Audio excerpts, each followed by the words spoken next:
UFC adalah kompetisi MMA terbaik di dunia dengan kaliber fighter yang terbaik pula. Jika seorang fighter bisa masuk UFC bahkan di level non-ranking, itu pun sudah sangat luar biasa. Dan karena itu juga level kompetisi dan tensi antar petarung di UFC cenderung sangat tinggi dan tak jarang menimbulkan gesekan dan juga rivalitas yang panas. Tapi memang rivalitas yang panas sangat dibutuhkan untuk industri MMA seperti ini, karena bisa menjual pertarungan itu sendiri sekaligus membuatnya lebih entertaining. Dan selama UFC berdiri sudah banyak rivalitas antar petarung yang sudah terjadi. Untuk itu di video gua kali ini gua akan bahas 6 rivalitas fighter terpanas di sepanjang sejarah UFC. Jadi langsung saja ke pembahasan. Untuk memulai list ini ada rivalitas antara Colby Covington dan juga Jorge Masvidal. Mereka berdua dulunya adalah teman dekat yang berlatih bersama di gym American Top Team. Dan sekali waktu Jorge Masvidal pernah menjadi corner dari Colby Covington saat dia bertarung. Semuanya tampak baik-baik saja, sampai akhirnya kontrak Colby diancam akan diputus oleh UFC. Colby memang merupakan fighter yang bagus. Kemampuan wrestlingnya merupakan salah satu yang terbaik di kelas welterweight waktu itu. Tapi sayang sekali, Colby adalah fighter yang membosankan dan tidak jago untuk menjual pertarungan. Dana White pun siap memutus kontrak Colby seusai melawan Demian Maia, bahkan jika dia menang sekalipun. Pertarungan mereka digelar pada event UFC Fight Night 119 di tahun 2017 dan berlokasi di Brasil, kampung halaman dari Demian Maia. Colby menang di malam itu dengan unanimous decision. Dan di post-fight interview, dia melontarkan interview paling kontroversial di sepanjang sejarah UFC. Dia menghina warga Brasil dan membuat suasana menjadi chaos. Tapi dari interview itu, Colby merubah nasibnya untuk selamanya. Karena kontroversinya itu, Colby tidak jadi di-cut oleh UFC. Colby berubah drastis menjadi villain yang banyak dibenci fighter lain dan tak kenal batas dalam trash talk-nya. Bahkan Colby men-trash talk teman baiknya sendiri, Jorge Masvidal. Colby menghina Masvidal sebagai ayah yang buruk dan menyinggung masalah pribadi Masvidal dengan mantan istrinya. Alhasil era rivalitas panas mereka dimulai. UFC pun mempertemukan mereka di UFC 272 di tahun 2022. Dan partai pertarungan mereka digelar sebagai main event. Uniknya lagi, main event ini bukanlah partai perebutan sabuk. Jadi UFC pure menggelar pertarungan ini hanya untuk menuntaskan dendam di antara mereka. Dari sesi press conference sampai face off pun mereka sudah panas dan penuh dengan trash talk. Tapi sayangnya ketika mereka sudah di atas oktagon, pertarungan mereka berjalan dengan membosankan. Karena Masvidal didominasi habis-habisan oleh Colby dengan gulatnya. Colby menang atas Masvidal dengan unanimous decision. Akhir yang kurang memuaskan untuk rivalitas personal dan sepanas ini.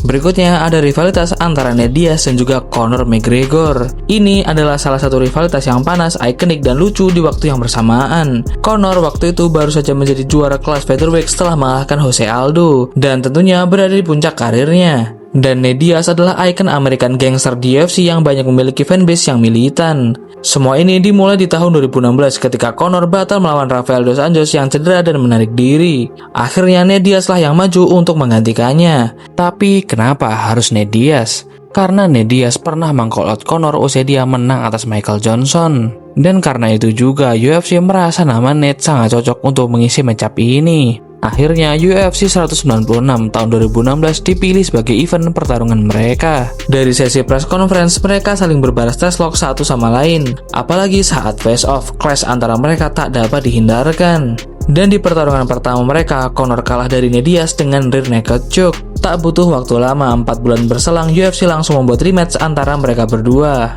yang digelar di UFC 202 Agustus 2016. Dan terjadilah salah satu momen ikonik di rivalitas mereka ini, di mana Conor terlibat adu lempar botol dengan Nate Diaz saat sesi press conference. Dan di pertemuan mereka yang kedua ini, Conor berhasil membalaskan kekalahannya. Conor berhasil menang dari Nate Diaz dengan unanimous decision. Jadi skor di antara mereka adalah 1 sama. Tapi sayang sekali belum ada trilogi antara mereka berdua. Dan menurut gua trilogi antara mereka akan sangat menarik untuk dinantikan. Jadi kita tunggu saja.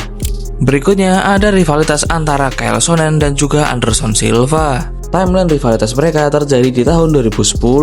Saat itu, Chael Sonnen memenangkan pertarungannya melawan Nate Marquardt. Dan di post-fight interview, Sonnen melontarkan salah satu call-out paling ikonik di UFC sepanjang masa.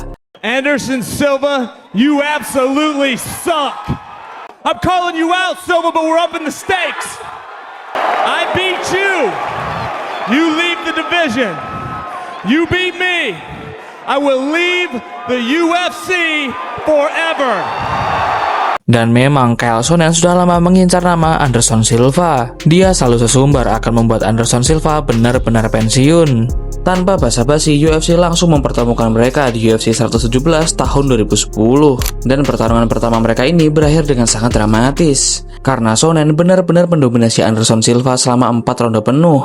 Chael Sonnen mendominasi penuh Anderson Silva dengan wrestlingnya. Semua orang yang menonton pertarungan itu tahu bahwa Chael Sonnen hanya perlu 1 ronde lagi untuk menjadi juara kelas middleweight UFC yang baru. Tapi Anderson Silva hanya perlu 1 momen saja untuk membalikkan keadaan. Di sisa 2 menit pertarungan, Anderson Silva menemukan celah dan langsung menembakkan kuncian triangle armbar yang membuat Chael Sonnen menyerah. Anderson Silva menang dengan comeback yang sangat dramatis. Selanjutnya mereka kembali dipertemukan oleh UFC di tahun 2012. Tapi di pertemuan kedua mereka ini, Anderson Silva menang dengan mudah atas Chael Sonnen. Anderson Silva menang atas Chael Sonnen dengan TKO di ronde kedua. Dan berakhir sudah era rivalitas antara mereka berdua. 2 momen ikonik terutama di pertemuan pertama mereka benar-benar membuat rivalitas mereka tak terlupakan. Berikutnya ada rivalitas antara Israel Adesanya dan juga Alex Pereira. Rivalitas antara mereka sudah terjadi sejak bertahun-tahun, bahkan sebelum mereka berdua menginjakkan kaki di UFC. Mereka meniti karir sebagai atlet di tempat yang sama, yaitu di kompetisi Glory Kickboxing. Dan mereka berdua dipertemukan di promotor ini sebanyak 2 kali, dan dua-duanya berakhir dengan kekalahan untuk Israel Adesanya. Satu dengan unanimous decision dan satunya lagi dengan knockout. Tahun demi tahun berlalu, Israel Adesanya lebih dulu bertransisi ke MMA. Dan tak butuh waktu lama, Israel Adesanya melesat dari awal debutnya di UFC dan menjadi juara undisputed UFC middleweight hanya dengan 6 pertarungan saja, dan juga mempertahankan gelar juaranya sebanyak 5 kali dari tahun 2019 sampai tahun 2022. Di lain sisi, Alex Pereira juga masih menjadi juara di kelas middleweight di Glory Kickboxing. Akan tetapi, Israel Adesanya merasa karirnya lebih baik daripada Alex Pereira dan membuatnya menjadi jumawa, dan dia mengatakan hal ini. He watches all my fights, and every time I fight, like clockwork, he'll try and put something out like, I beat this guy. But I've never ever watched any of his fights, ever. So, at the end of the day, no one knows who the f*** he is. And he's gonna be that guy when I'm world champion, when I'm a legend. He's gonna be at some pub, talking some shit about, I beat that guy one time. Trying to get a crack or some shit. Secara tidak langsung, Israel Adesanya mengatakan bahwa Alex hanya bisa mengenang bahwa dia pernah mengalahkan Israel dulu, tapi Alex tidak akan pernah bisa mengejar pencapaiannya. Dengan kata-kata itu, Alex Pereira langsung memutuskan untuk bergabung dengan UFC. Alex Pereira mendapatkan tiket VIP dari Dana White karena melihat potensi dan rivalitas lamanya dengan Israel Adesanya, yang membuat Dana White yakin untuk langsung memberinya kontrak ke UFC. Alex Pereira pun membuktikan dan membayar lunas kepercayaan Dana White padanya. Alex langsung memenangkan 3 pertarungan awalnya di UFC. Dengan hype rivalitasnya dengan Israel Adesanya, UFC mantap langsung untuk memberi Alex Pereira title shot. Mungkin dari sesi presscon bisa dibilang biasa saja, karena Alex Pereira tidak bisa berbahasa Inggris. Tapi dari sesi face-off, keduanya sangatlah intens dan seolah-olah siap untuk berperang. Mereka bertarung di UFC 281 tahun 2022. Dan Alex Pereira berhasil kembali mengalahkan Israel Adesanya dengan TKO. Lagi dan lagi Israel Adesanya belum mampu menang atas rival lamanya ini. Tapi dari kekalahan inilah Israel Adesanya belajar dan bangkit di pertemuan kedua mereka, yang digelar di UFC 287 tahun 2023. Israel Adesanya sukses membalaskan kekalahannya dengan menang atas Alex Pereira dengan counter attack yang dramatis. Dan berakhirlah sudah rivalitas antara mereka berdua. Dunia terus berputar dan sekarang nasib mereka berbeda jauh. Israel Adesanya sedang terpuruk dengan 4 kekalahan beruntun di UFC. Sedangkan Alex Pereira kini sedang mengejar legasinya. Dia mengejar sabuk juara kelas heavyweight UFC untuk bisa mengukir namanya sebagai fighter pertama yang menjadi juara di 3 kelas berat yang berbeda. Jadi kita lihat saja sejauh mana karir dari mereka berdua. Berikutnya ada rivalitas antara Jon Jones dan juga Daniel Cormier.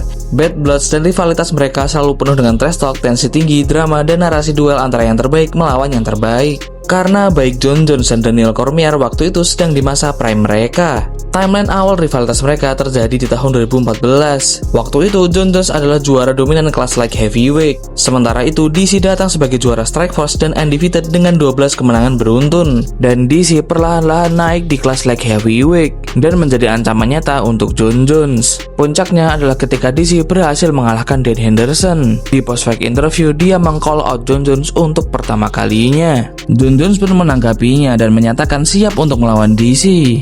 UFC pun mengabulkannya dan mereka dipertemukan di ESPN Face Off di Las Vegas, Nevada. Dan terjadilah salah satu face off terkeos di sepanjang sejarah UFC, di mana Jon Jones langsung memukul DC dan perkelahian pun tak dapat terelakkan. Dan setelahnya sepanjang press conference dan interview mereka saling berbalas trash talk yang sangat intens. Akhirnya di UFC 182 Januari 2015 mereka bertarung di atas oktagon. Dan seperti yang sudah diprediksi, pertarungan mereka berjalan dengan taktikal dan sangat ketat. Tapi pada akhirnya Jon Jones berhasil menang dengan unanimous decision. Tapi DC merasa skor pertarungan ini harusnya terpaut tipis dan dia langsung meminta untuk rematch. UFC pun menyetujuinya dan akan menggelar rematch mereka. Tapi sayang sekali Jon Jones terkena masalah di luar UFC. Jon Jones terkena kasus tabrak lari dengan korbannya adalah seorang ibu hamil. UFC pun langsung mencabut gelar juara dari tangan Jon Jones. Dan tahta kosong itu diperebutkan oleh DC dengan melawan Anthony Johnson. DC pun menang dari Anthony Johnson dengan rear naked choke. Dan DC resmi menjadi juara baru kelas light heavyweight. Dan di tahun 2016, Jon Jones dijadwalkan untuk dipertemukan kembali dengan DC untuk melakoni pertarungan kedua mereka yang sempat tertunda. Dan pertarungan terbaik di tahun itu akan segera terjadi. Tapi lagi dan lagi, Jon Jones kembali membuat drama. Tepat 3 hari sebelum pertarungan mereka, Jon Jones terbukti memakai doping dan rematch mereka resmi dibatalkan. Akhirnya DC bertarung dengan Anderson Silva sebagai pengganti Jon Jones dan DC menang dari Anderson Silva dengan unanimous decision. UFC pun memberikan sanksi larangan bertarung untuk Jon Jones. Dan setelah Jon Jones selesai menjalani masa hukumannya, akhirnya dia kembali dan rematch mereka terjadi di UFC 214 tahun 2017. Dan kembali lagi, intensitas panas pun tersaji di pertemuan mereka kali ini. Dan Jon Jones berhasil menang dengan KO di ronde ketiga. Walaupun Jon Jones terlihat memiliki happy ending, tapi sayangnya itu hanya sesaat. Karena tak lama setelah kemenangan ini, Jon Jones terbukti positif menggunakan doping turinabol dan membuat gelar juaranya dicabut untuk kedua kalinya. Dan pertarungan kedua mereka ini dianggap no contest. Dan gelar juara UFC Light Heavyweight kembali ke tangan DC. Rivalitas mereka berakhir dengan drama dan juga kesalahan Jon Jones yang menodai karirnya untuk selamanya. Tapi justru karena drama dan tensi antara mereka inilah yang membuat rivalitas mereka menjadi sangat ikonik. Terakhir tentu saja ada rivalitas antara Conor McGregor dan juga Khabib Nurmagomedov. Rivalitas mereka berdua bukanlah sekedar rivalitas biasa, karena perseteruan mereka ini dianggap sebagai tonggak kebangkitan MMA modern, sekaligus menjadi ikon sebagai pertarungan terbesar dan paling berpengaruh di sepanjang sejarah UFC. Di tahun 2018, Khabib baru saja menjadi raja UFC Lightweight setelah mengalahkan Alia Quinta. Sementara Conor adalah mantan double champ dan ikon UFC paling hype kala itu. Konflik antara mereka berdua, terutama dari sisi Khabib, bisa dibilang sangatlah personal. Tentu saja karena selama build up pertarungan ini, Conor melampaui batas dalam trash talk-nya. Mulai dari menertawakan Khabib karena tidak minum alkohol, meledek gaya bertarung Khabib yang dikatainya sebagai pemeluk kaki. Dan yang paling kelewatan, Conor membawa-bawa nama ayah Khabib dalam trash talk-nya. Lebih gilanya lagi, Conor juga melakukan penyerangan bus untuk melukai Khabib. Dan ujung-ujungnya juga melukai fighter yang lainnya. Dan di UFC 229 7 Oktober tahun 2018, pertarungan legendaris ini pun resmi digelar. Gemuruh penonton dan jutaan pasang mata fokus menyaksikan rivalitas mereka sebentar lagi akan tumpah di oktagon. Dan seperti yang kita tahu, Khabib menang dari Conor melalui submisi dengan neckrank di ronde keempat. Tak sampai di situ, Khabib yang dipenuhi amarah melompat pagar untuk mengejar Dillon Danis untuk menghajarnya. Karena dia juga salah satu provokator yang menghina keluarga dan tim Khabib. Bahkan setelah Khabib kembali masuk oktagon, Dana White menolak untuk mengalungkan sabuk juara ke pinggangnya. Dana White takut penonton akan bertindak lebih liar karena mereka sedang dipenuhi amarah. Momen ini juga dikenang sebagai salah satu chaos terbesar di sepanjang sejarah UFC. Uniknya mungkin karena Khabib terlalu benci dengan Conor sampai sekarang Khabib enggan menyebut namanya, baik di kehidupan sehari-hari Khabib maupun di interviewnya. Sekarang Khabib sudah pensiun di tahun 2020 yang lalu, usai kepergian ayah tercintanya Abdulmanap Nurmagomedov. Sedangkan Conor usai pertarungannya dengan Khabib, dia resmi menjadi atlet terkaya di dunia. Tapi untuk karir MMA-nya bisa dibilang meredup. Efek dari pertarungan ini salah satunya adalah membuat UFC makin populer dan dikenal oleh dunia, tak terkecuali di Indonesia. Dan sampai detik ini pun UFC masih menjadi promotor MMA terbesar dan terbaik di dunia. Dan sampailah kita di akhir video ini. Gimana nih, rivalitas siapa yang paling panas dan ikonik menurut kalian? Tulis pendapat kalian di kolom komentar dan sampai jumpa di konten gue berikutnya.